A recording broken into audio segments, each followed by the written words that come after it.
Callahan, the Director of Victim Services for the Commonwealth Attorney's Office, and today I'm here talking with Rachel Ratliff, which I'm glad to be talking to Rachel. However, as usual, it's because of very unfortunate circumstances.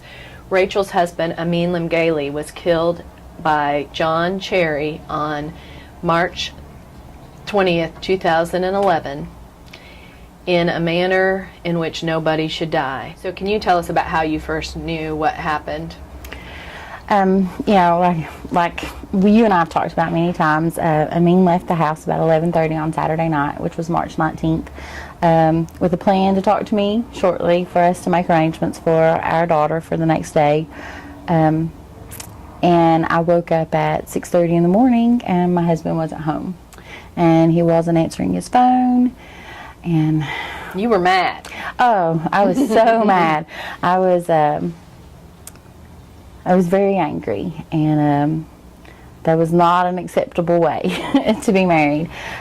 So I got mad, packed up our daughter, and it was my niece's birthday. We went to Richmond, and we're having her birthday lunch with her when I got the phone call from his brother that wanting to know where Amin was. Well, I had just naturally assumed that Amin was with his brother and just not answering the phone because they were up to brotherly stuff. And about 4 o'clock was when he called me, 3:30, 4 o'clock, wanting to know where Amin was. And I was like, I don't know where he's at. He's with you. And he was like, no, he's not. And that's when he said that they had heard that a taxi driver had been shot and was dead, and that it was Amin's van. So I came back home, and whenever I pulled into our parking lot, the coroner's van was sitting in front of my house with the coroner, 2 detectives, and one of my husband's dear friends standing on my sidewalk. And you knew? And I knew. The murderer, John Cherry, had called for a cab ride and gotten Amin, and no previous interaction. They didn't know each other. Amin gave him a ride to where he asked to go, and obviously we don't know the exact details about what was in the defendant's mind, but what we do know is he had money in his pocket, and yet he still shot Amin in the back of the head. We can only assume to keep from paying for a very short cab ride. Less than $10 was what the meter said, I believe. Less than $10. And this man's life is gone. Their child has no father. And Rachel gets to be a single parent for the rest of her life because of this moment that this man decided that his needs were above everybody else's, and he took a life. It's somewhat easy to sum up, but the reality is, from back in 2 years ago when that occurred, the case has been moving slowly through the court system, and we just recently had a trial in January where John Cherry was found guilty, but actually he had gone on, he left Amin to die alone, did not call for help, did not alert anyone, and because of where they were, the only person that heard it was a child who didn't really know what to do when she heard the gunshot, and so she didn't tell anybody until the next day. One of the most difficult parts for Rachel has been the fact that her husband was there, unknown, alone, and that nobody was even with him when he died. And and John Cherry's actions led to him being arrested. He went on a continued crime spree after he killed my husband, and he was picked up by the police sometime Saturday morning, I believe before about 10 a.m. After having shot at someone, after having kidnapped someone at gunpoint and getting a ride to the Walmart to get more ammunition. And so my husband's murderer, was in jail, warm, fed, safe, and cared for, while my husband was still laying in a van in a parking lot, dead, alone. And these are the things that I think the criminal justice system just misses entirely about the insult to injury. Every bit of information you learn about a crime after it occurs is more that you feel like you could have done something differently. You could have done something about, if only. And families of murder victims go through this. They just are constantly thinking through what they know about a case, what they learn about a case as they go through the process. Rachel is a social worker herself, and she had been, we actually both had been cabinet workers working in child abuse, and because of that she had already been exposed to some horrible things in life. Yes. So she was ready to see things that not everybody wants to see in a murder case, including pictures and things like that, so that she felt like she could be more prepared for trial. Because one of the things I have to prepare families for about trial is they can't be emotional in the courtroom. They have to look at autopsy photos and they can't react. It's a nightmare what we ask for families to get through in a murder trial. But one of the ways that Rachel felt like she could do it is by being prepared for what she was going to see. And so she had gone through all of that. She knows. We both sat there looking at this picture of Amin after he had been shot. Everything about this man Was relaxed and seatbelted in, and but what came out of the trial was that the defense was that Amin was robbing him. And he was seatbelted in. His hand was resting on his thigh, and his phone was laying in between his legs. We know from phone records that his best friend was calling him about the time that we believe that he was dying, or that he died. And one of the other things is being able to see this evidence and look at it. It prepares you. And what it also gave me was that I then knew that there was absolutely zero chance that Amin survived past a split second. Yes. And that he didn't know what was coming. He didn't know what was happening. And he didn't suffer. And he didn't lay there. Right, and that's so important. And sometimes, too, what happens when you do have a victim that you can work with as closely as we've worked is that she, no matter what, she's going to look at those pictures and see things that, not that we're not good at our jobs, not the prosecutors don't think of everything, but she's going to look at it and see things that are different than anybody else would have thought of. One of the things we couldn't answer in this case was, if he's in the back seat, how did he throw the car? How did he throw the van into park? How did he get out of the van? Well, because she looked right at it and knew that he had to put it in park. It was a minivan, and that it's child safety locks, and that because how the van jumped the curb, it was in gear, and he was in motion when it happened. So if it's in drive, the van's not going to open. He's not going to be able to get out. And that was one of the things that we found out, is that he did get out of the back seat. He did touch my husband after he murdered him, and he did put the car in park, and he did sneak away from the murder scene. Not the actions of a man who was scared for his life, right, who was being viciously robbed, and that he did absolutely nothing that would indicate that he was a victim and that he needed rescuing from this situation. Exactly. But even some of those very painful elements of the trial, I'd be sitting beside Rachel worrying about her. She had a wonderful friend that was with her throughout.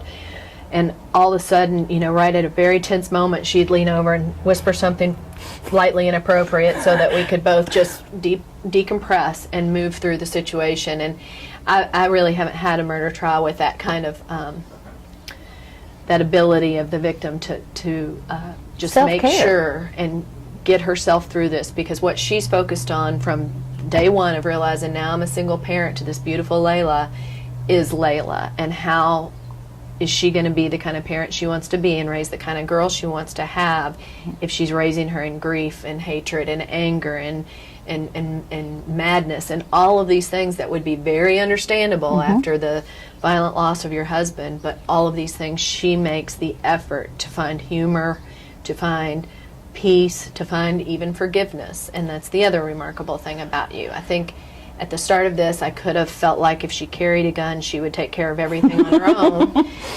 And at the end of it, you surprised everybody by doing what? I just told him, I told the defendant that I forgave him and that he had to worry about forgiving himself. I have a job of raising a happy, well-adjusted child that is going to be a productive member of our society, and that is going to have compassion and honor and integrity for life, and that has joy. And if I am wrapped up in bitterness and anger and hatred and rage and have an unforgiving heart, I cannot be the parent that I want to be. Amin was such a person of integrity and calmness and peace.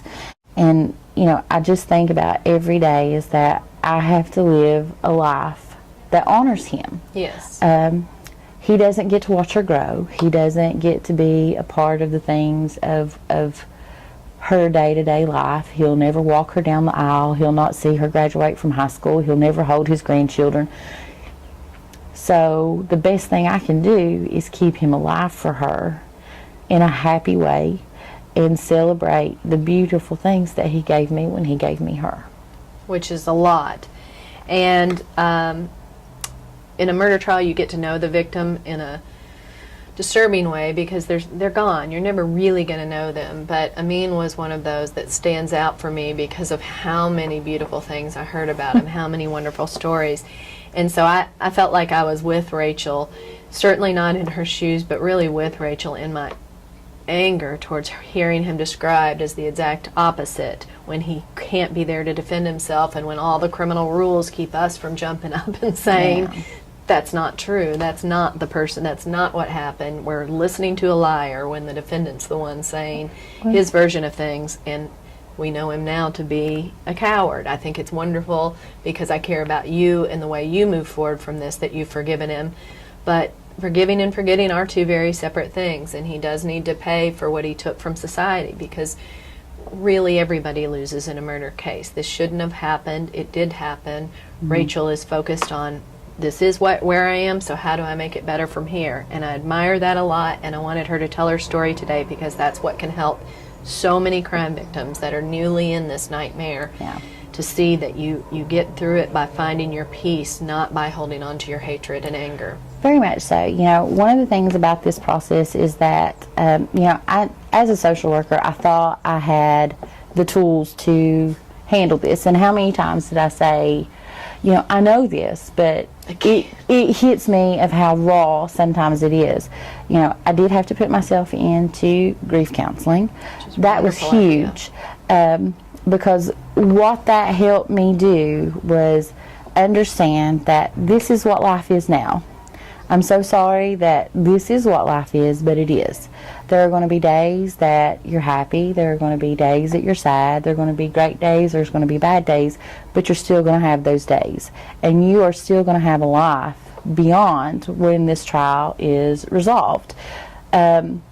You just have to do the very best that you can and understand that nobody expects you to be perfect. Nobody, you know, how many times did I apologize for things? And that's knowing the system of being a part of it and having had a lot of practice in it. You know, take care of yourself. Absolutely. Laugh when you can. Find joy when you can. I remember sitting there after everything was over.